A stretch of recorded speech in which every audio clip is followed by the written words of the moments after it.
Get ready with me. So আমি কোনোদিনও get ready with me share করিনি, এটা আমার ফার্স্ট টাইম। তো তোমরা কোনো ভুল ত্রুটি হয় অবশ্যই জানিও। তো বেনারসে ছিল এটা আমার ফার্স্ট দিন। তো চেক ইন করে আমরা স্নান টান করে একদম ফ্রেশ হয়ে নিয়েছিলাম। দেন আমি একদম রেডি হয়ে নিয়েছিলাম। তো ভাবলাম একটা ভিডিও শ্যুট করা যেতেই পারে, যেহেতু আমি স্ট্যান্ডটা ক্যারি করেছিলাম। তো আমি এই ড্রেসটা পরে নিয়েছিলাম।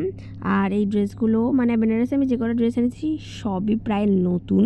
আমি পুরোনো ড্রেস ক্যারি করিনি, কারণ আমার অনেকগুলো ড্রেস জমে গেছিলো। তো আমি ভেবেছিলাম বেনারসে গিয়ে একদম প্রপারলি ড্রেস পরবো, নতুন নতুন জামা পরবো। আর যেহেতু পুজো দেবো, তো নতুন জামা তো অবভিয়াসলি পরাটাই উচিত বলে আমি মনে করি। তো এই যে আমি সুন্দর করে সেজে নিয়েছি, আর ও আমাকে পাশ থেকে খুব ডিস্টার্ব করছিল। তো আর আমি মেকআপের অনেক কিছু জিনিস আনতে পারিনি, ভেবেছিলাম একটু প্রপার মেকআপ লুক করব, কিন্তু আমি খুব একটা সত্যি কথা বলতে মেকআপ পার্সন নই। আমার খুব একটা ভালো লাগে না মেকআপ করতে। আমি খুব একটা মেকআপ কোনো দিনও করি না, খুব একটা কি আমি করিই না মেকআপ। যেটুকু দরকার না মানে পড়লে না, মানে যেটুকু না করলে নয় আর কি।